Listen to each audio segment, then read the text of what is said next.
আজই ডাউনলোড করুন আর এনজয় করুন আপনার পছন্দের শো। এখানে কি মতলব নিয়ে ঢুকেছো তুমি? রাজমহলে দেখছি জঞ্জালের পর জঞ্জাল বেড়েই চলেছে। সব কটাকে একসাথে ঝেঁটিয়ে বিদায় করতে হবে।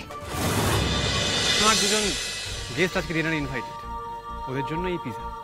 আর তোমরা গার্ডদেরকে কি বলো যে দুজন গেস্টকে ডিরেক্ট ডাইনিং হলে পাঠিয়ে দিতে, ঠিক আছে? আগে ছোট বোন। এই গেস্ট কারা সেটা আমরা জানতে পারি?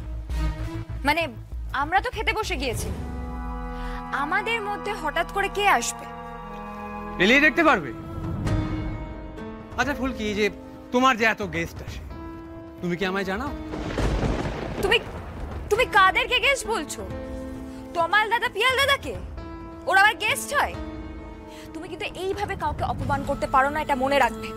কে আসছে বলো। Hello Indra.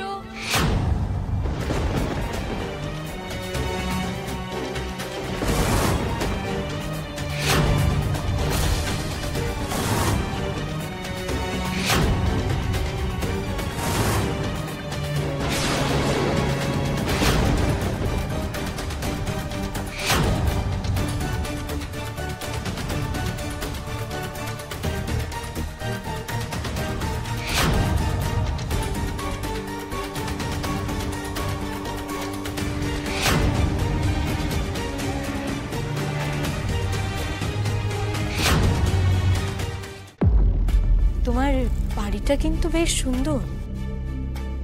It's beautiful. Thank you. Oh for me? Yes yes. So sweet of you. Thank you. Nice roses. কিন্তু তোমার যে এত বড় মহল আছে সেটা তো আমি জানতামই না।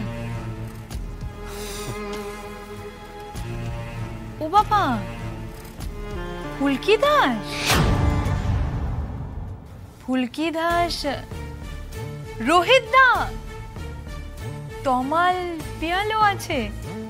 বাহ, এটা তো পুরো রিইউনিয়ন। বাহ। আচ্ছা ইন্দ্র, তুমি আমাকে কেন বলনি বলো তো যে আমার এই ক্যাবলা চোর এক্স হাজবেন্ডটাও আজকে এখানেই থাকবে? চিংড়ি দিদি, মুখ সামলে কথা বলো। তমাল দাদাকে অপমান করার অধিকার তোমাকে কে দিয়েছে? এই অভিরূপ সামন্ত কি তোমাকে চেনে? আর তুমি ছোট কুমারকে কি করে চিনলে? এই দাঁড়াও দাঁড়াও দাঁড়াও, কার সাথে কথা বলছো একটু বুঝে শুনে কথা বলো। ও আমার বান্ধবী, আর রিসেন্টলি আমাদের পার্টিতেও জয়েন করেছে। তাহলে একদম ঠিক আছে। না মানে যত রাজ্যের অপরাধী চোর সব তো বেছে বেছে তোমার দলেই যোগ দেয়, তাই না ইন্দ্র? রোহিত রায় চৌধুরী, তোমার জমি টেনে ছিঁড়ে নেবো। হ্যাঁ,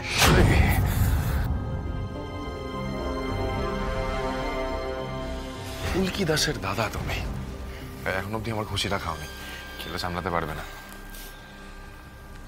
ঈশিতা কে তুমি জানো? হ্যাঁ অফকোর্স, কেন জানবে না বলো তো রোহিতা? আমি ইন্দ্রকে না সব বলেছি, কিভাবে তোমরা মিথ্যে একটা ঘটনাকে সাজিয়ে কোর্টে পেশ করে আমাকে সংশোধনাগারে পাঠিয়েছিলে মিথ্যে অভিযোগে। সবকিছুই বলেছি আমি ইন্দ্রকে। মিথ্যে কথা,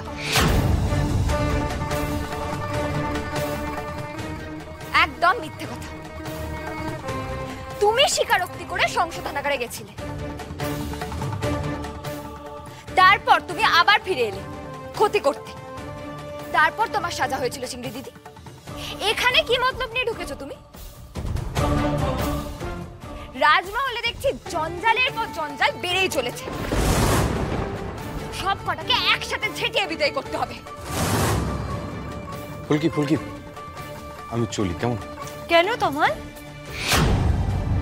যাবে কেন? ও সেই আগের মতন তুমি আমাকে দেখলেই ক্যাবলা ক্যাবলা হয়ে যাচ্ছ তো?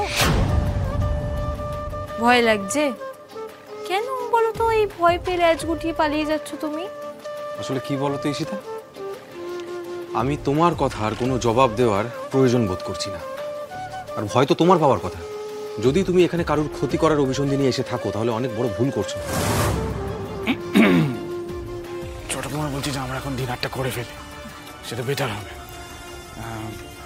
ফুলকিরাও আমাদের সাথে বসে পড়ো নাকি? কেন হঠাৎ আমরা তোমাদের সাথে কেন খেতে যাবো? খাবে না কেন ফুলকি দাস?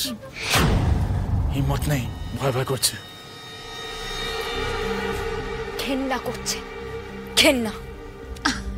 না না, আপনি যেটা বললেন না সেটাই ঠিক। ওরা অ্যাকচুয়ালি খুব স্কেয়ার্ড। আরে ফুলকি দাস সে তো সারাক্ষণ শুধু স্কিমই করে যেত। ফুলকি দাস কি করতো? স্কিম মানে ষড়যন্ত্র।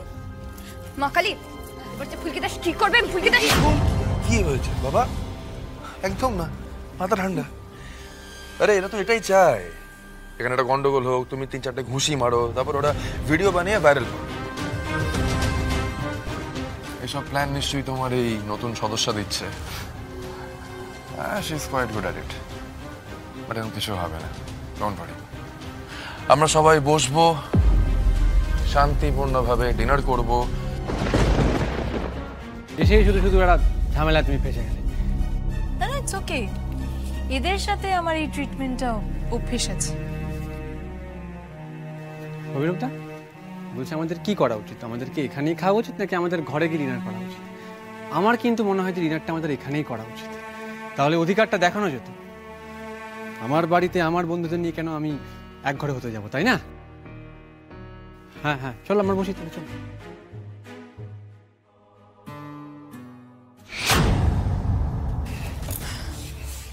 ভেরি গুড ফুলকি, কার কতটা অধিকার সেটা তো বোঝাতে হবে। একটা কাজ করো ছোট কুমার, তোমরা ওদিকে বসো, আমি এদিকে বসছি। এসো, এসো। বলছি আমি এখানে বসছি। হ্যাঁ শিওর শিওর, এক সেকেন্ড। Thank you.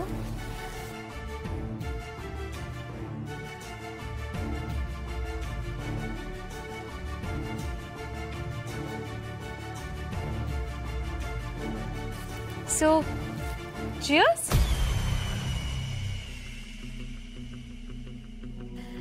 তোমাদের কেউ cheers.